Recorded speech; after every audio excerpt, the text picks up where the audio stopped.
बहुत बहुत स्वागत है अभिषेक गर्ग आपका। शुरुआत ये कि ट्रंप के टैरिफ वॉर में कैसा लग रहा है उद्योगपति होना? ब्रॉडली हम परेशान हैं, पर एक बार शोगनशाही जब जापान में चलती थी तो ऐसा एक बार तय हुआ, जापान ने अपने आप को 400 सालों के लिए बंद कर लिया। मतलब कोई जहाज आएगा नहीं, कोई जहाज जाएगा नहीं। इवन क्रिश्चियन धर्म गुरुओं की एंट्री तक बैन थी। इकलौता देश दुनिया में जहाँ पर शोगनशाही के ज़माने में क्रिश्चियंस धर्मगुरु जा नहीं सकते थे। पर 400 साल बड़े अच्छे रहे उनके। सेल्फ रिलायंस, आत्मनिर्भरता हमेशा अच्छी होती है। हालांकि विषय ऐसा है, WTO जब था, है अभी भी, पर जब प्रभावी था WTO हमेशा कमज़ोर और शक्तिशाली, और जब मैं यहाँ कमज़ोर और शक्तिशाली कहता हूँ, मैं भारत राष्ट्र की बात नहीं करता, मैं इकोनॉमीज़ के साइजेस की बात करता हूँ। तो बड़ी इकोनॉमी, मजबूत इकोनॉमी और कमज़ोर इकोनॉमी का जो संघर्ष है वो सदियों से चला आ रहे वर्ग संघर्ष के बराबर सा है। मतलब सामंत, किसान, जमींदार, भूमिहर किसान, ये जो चलता आया था वो मॉडर्न एरा में बड़ी इकोनॉमी और छोटी इकोनॉमी है, जिनको हम GDP, FII के इन्वेस्टमेंट्स और इन सेक्टर से जोड़ते हैं। एक व्यवस्था बनी दुनिया में कि हमने एक क्यूमुलेटिव शक्ति 6 कमजोर देशों ने या 10 कमजोर इकोनॉमीज ने मिलके अपना एक नेगोशिएशन तय किया और सारी दुनिया ने उस पे अग्री किया। तो वर्ल्ड ट्रेड ऑर्गेनाइजेशन इस नाते बीच में आया, जहाँ पर ये एक बैलेंस था। जो बहुत छोटे अफ्रीका के देश जिनकी यात्रा बहुत देर से शुरू हुई, स्वतंत्र बहुत देर से हुए, राजशाही से मुक्ति बड़ी देर से मिली, सामंतवाद से मुक्ति बड़ी देर से मिली, उन देशों के लिए कुछ विशेष प्रोविजन। हमारी जैसी विकासशील इकोनॉमी, चाइना, हम, ब्राज़ील, रशिया, साउथ अफ्रीका, कुछ साउथ अमेरिका के देश, ब्राज़ील, हम एक विकासशील देशों की श्रेणी में आए जिनको एक सीमित सुविधाएं मिली उस WTO में। हालांकि इंफ्रास्ट्रक्चर के तौर पे देखा जाए तो इंफ्रास्ट्रक्चर चाइना का हमसे बहुत आगे था। मध्यम काल की गलतियां, मुस्लिम आक्रमण हम पर हुए, वहाँ नहीं हुए। खैर वो विषय थोड़ा सा विषयांतर हो जाएगा। WTO पे रहते हुए तो हम बहुत कंफर्टेबल सिचुएशन में WTO में भी नहीं थे, क्योंकि हमको वो लाभ नहीं मिल रहे थे जो हमें मिलना चाहिए थे। हमारे बराबर के इंफ्रास्ट्रक्चर के देश, थाईलैंड, वियतनाम, इनको ज़्यादा सुविधाएं थी, हमारे पास कम सुविधाएं थी। फिर भी क्यूमुलेटिव नेगोशिएशन पावर थी हमारे पास। अब ये इनफैक्ट फिक्की का एक ट्रम्प साहब के शक्तिशाली होने के पहले का किस्सा है ये, जहाँ पर बड़ा टैरिफ प्री इलेक्शन की जब बात चल रही थी, तो मेरा ऐसा मानना था कि हम दुनिया की सबसे बड़ी डेमोक्रेसी हैं। हो सकता है हमने अपने डेमोक्रेसी की कुछ चीज़ें उनसे सीखी हों, पर उनके पैदा होने के सालों पहले, ईसा पूर्व से हमारे यहाँ डेमोक्रेसी चल रही है। हम मतलब डेमोक्रेसी के जनक हैं। तो हमारे जैसा डेमोक्रेटिक देश अगर बायलैटरल ट्रेड एग्रीमेंट्स में जाता है तो मुझे ऐसा लगा उस समय कि बहुत सबके लिए ठीक नहीं है। सबके लिए ठीक नहीं है कि पूरी दुनिया के लिए ठीक नहीं है। पूरी दुनिया के लिए बायलैटरल ट्रेड इसलिए ठीक नहीं है कि फिर हमेशा एक कमजोर इकोनॉमी और एक मजबूत इकोनॉमी के बीच के संघर्ष में मजबूत इकोनॉमी जीतेगी। तो अभी तो आप अमेरिका वर्सेस सब सोच रहे हैं, पर एक सेकंड के लिए इमेजिन करिए, कल्पना करिए कि ये हो गया, ये न्यू नॉर्मल अगर हो गया, तो हमें क्या रोकता है अपना अलग तरह से ट्रेड नेगोशिएट करने के लिए श्रीलंका, बांग्लादेश या ये छोटे छोटे देश जो जेन जी रिवॉल्यूशन और आई डोंट नो किन लोगों के रिवॉल्यूशन की वजह से परेशान हैं, इनकी मदद हम क्यों करने वाले हैं? हम भी अपना नेगोशिएशन करेंगे।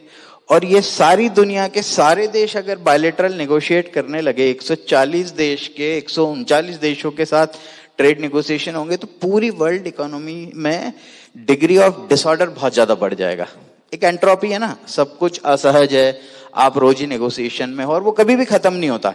बायलैटरल नेगोशिएशन खत्म नहीं होता है। आपने आज एक टैरिफ पे फाइनल किया, कल उन्होंने कहा आप अभिषेक जी की कंपनी बंद करा दो इंडिया में से, नहीं तो मैं आप पे टैरिफ लगा दूंगा।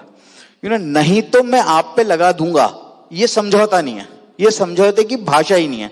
समझौते थे WTO, जहां नफा होगा या नुकसान होगा।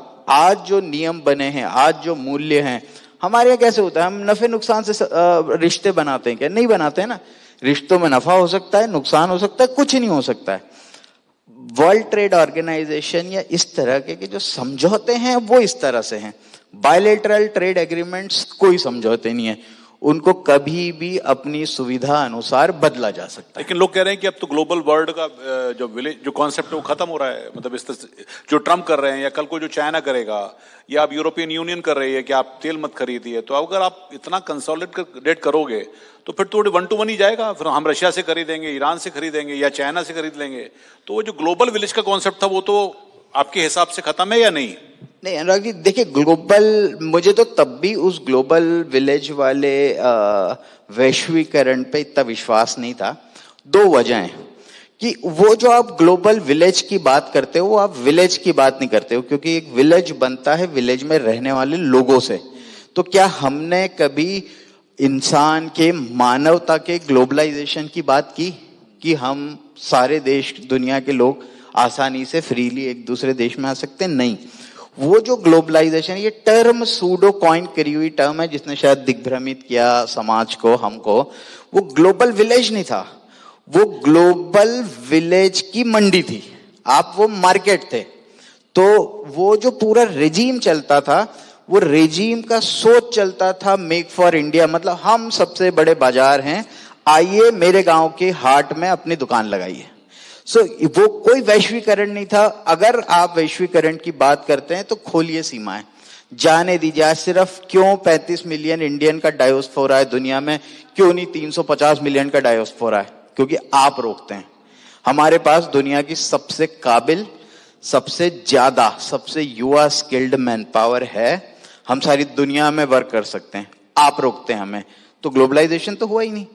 अगर इंसान का ग्लोबलाइजेशन नहीं हुआ इस धरती पे, जिसपे मुख्यतः हम होमोसेपियंस आज जो इस धरती पे राज्य कर रहे हैं, या फॉरगेट अबाउट मैं इंडियन, मैं इंदौर से, मैं भोपाल से, मैं मध्य प्रदेश से, एक सेकंड के लिए हम मानव जाति। ग्लोबलाइजेशन का मतलब क्या है? सबसे पहले मानव जाति के लिए फ्रीनेस है, कहीं नहीं है। आप पे टैरिफ इसीलिए तो लगाया जा रहा है कि आप अमेरिकन नहीं हो, या चीन पे टैरिफ इसीलिए तो लगाया जा रहा है कि आप अमेरिकन नहीं हो। तो ये तो बात ही नहीं शुरू हुई ग्लोबलाइजेशन की कभी भी, वो बात थी बाजारों की। तो मेरा ऐसा मानना है कि अगर मानवता का बंटवारा है, अगर मानवता एक दूसरे पे नहीं जा सकती है, तो बाजार का भी बंटवारा होगा। और अगर आपकी शक्ति डॉलर की शक्ति है, मेरी शक्ति मेरी युवा शक्ति है, मेरी शक्ति मेरे बाजार की शक्ति है, तो अगर 2 लोगों में नेगोशिएशन है, अगर बायलैटरल ट्रेड है, तो आप आपकी सर्वश्रेष्ठ शक्तियों पे खेलिए, मैं अपनी सर्वश्रेष्ठ शक्तियों पे खेलता हूं, देखते हैं। हो सकता है नुकसान हो सकता है फायदा हो, पर ये तो युद्ध है। लेकिन मैं आपसे, चलिए इसी पर एक बात मैं आपसे, प्रधानमंत्री ने भी कहा कि हम सेल्फ रिलायंट बने, हम अपनी मैन्युफैक्चरिंग कैपेसिटी को बढ़ाएं। बाय एंड लार्ज इंडिया एक तरह से मर्केंटाइल कंट्री रहा है, वहां से माल लिया, कुछ यहाँ पे मैन्युफैक्चर किया, हमने बाहर बेचा, उसके बीच का कमीशन हम लेते हैं। मैन्युफैक्चरिंग उतना डेवलप नहीं कर पाए हम फॉर वेरियस रीजंस। क्या आपको लगता है कि मैन्युफैक्चरिंग इंडस्ट्री को खड़ी करने के लिए सरकार की तरफ से जो कोशिश है उसमें इंडस्ट्री भी उतनी विलिंग है? हमें प्रॉफिट को थोड़ा कम करना पड़ेगा। हम दिवाली पर स्टॉप बाइंग चाइना का हैशटैग ट्रेंड होता है, लेकिन हम खरीदते हैं क्योंकि हमको सस्ता माल मिलता है, हमको लाइटें सस्ती मिलती हैं, हमको पटाखे सस्ते मिलते हैं। तो क्या इंडस्ट्री तैयार है सरकार का साथ देने के लिए? नहीं, बिल्कुल बिल्कुल। और हम थोड़ा सा पीछे जाते हैं। सो अगेन एक मिथ से शुरुआत है कि हम एक ट्रेडिंग इकोनॉमी रहे हैं। नहीं,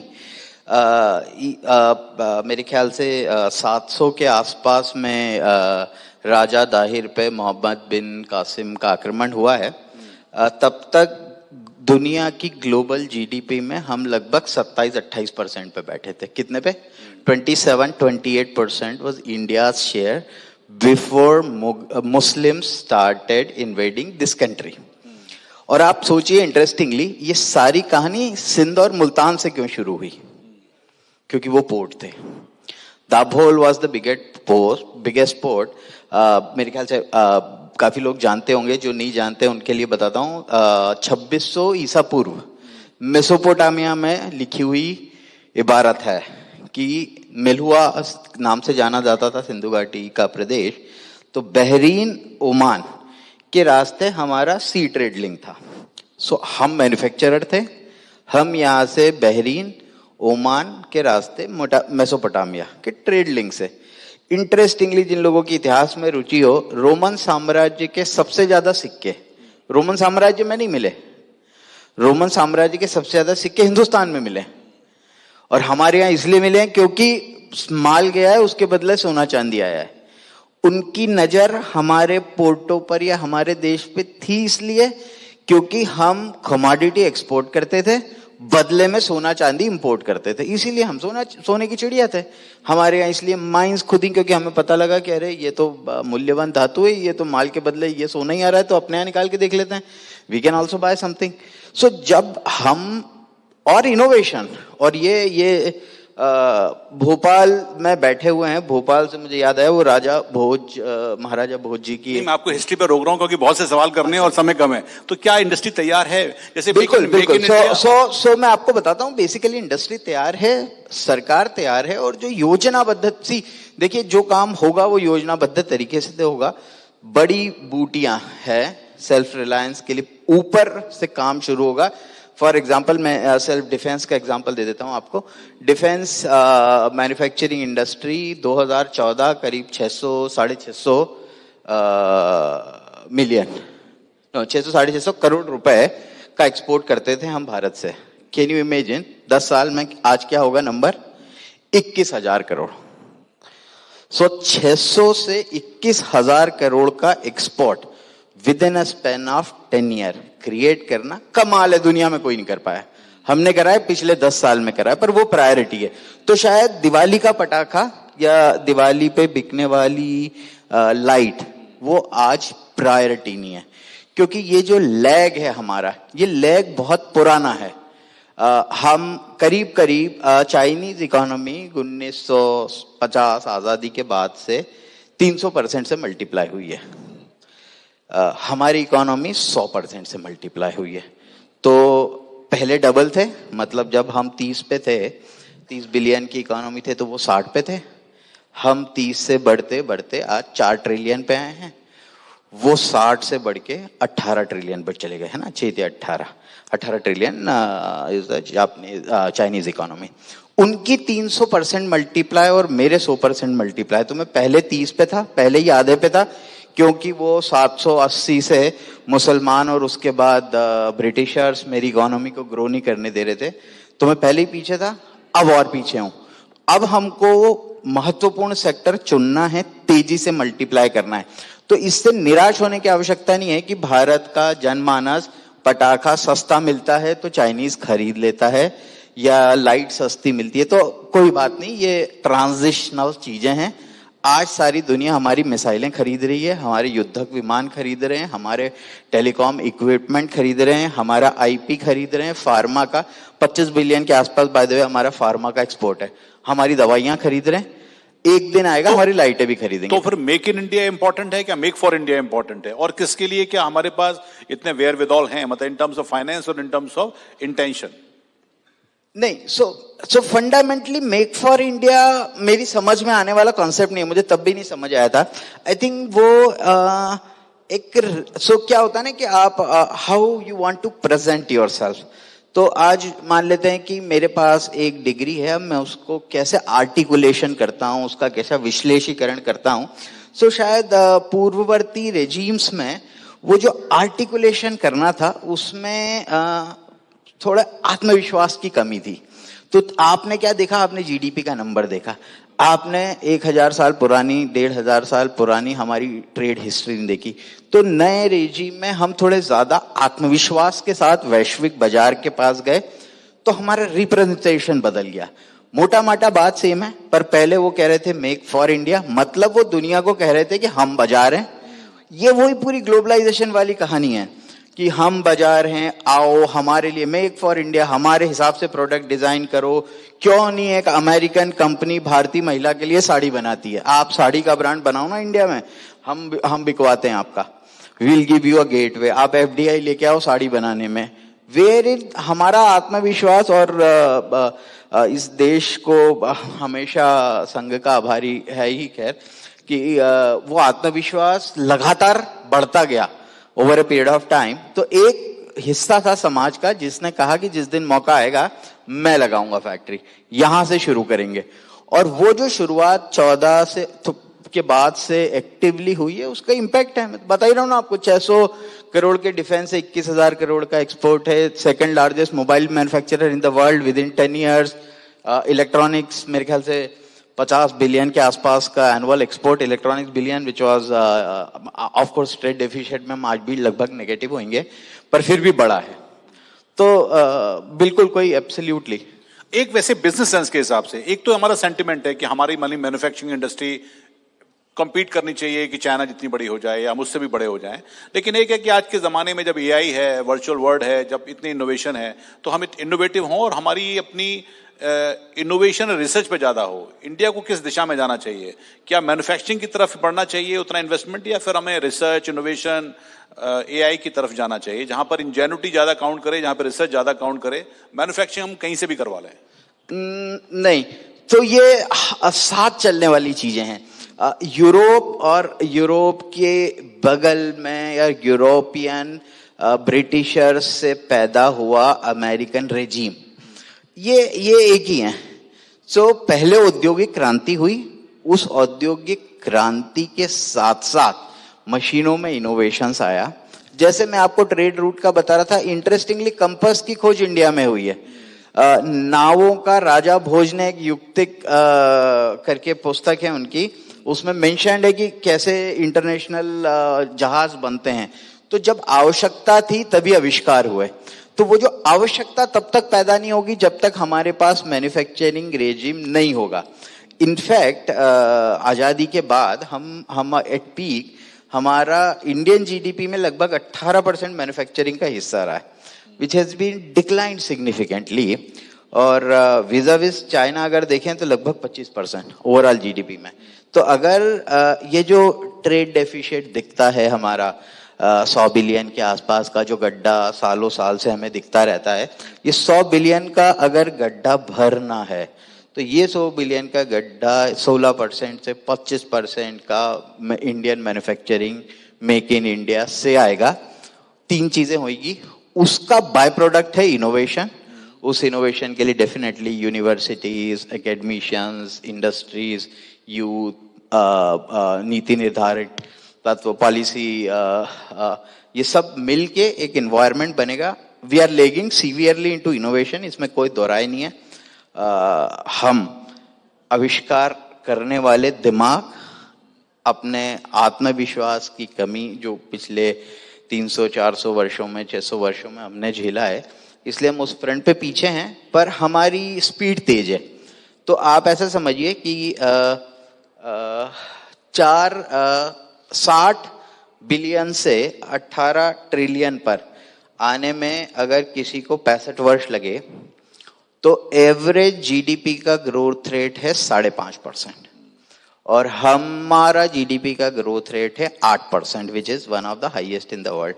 सो अगर हम स्पीड से चले तो हम लगभग हर फ्रंट पे, अगर हम ये गति मेंटेन कर पाए जो हमने पिछले कुछ 4 साल 5 साल में स्पेस बनाने की कोशिश की और बनाई, अगले 4-5 साल में, अगले मतलब ये मेंटेन रहा तो अगले 40-50 साल में हम we would be the leader. 2 सवाल क्विक, हालांकि अब समय का भी इशारा हुआ है।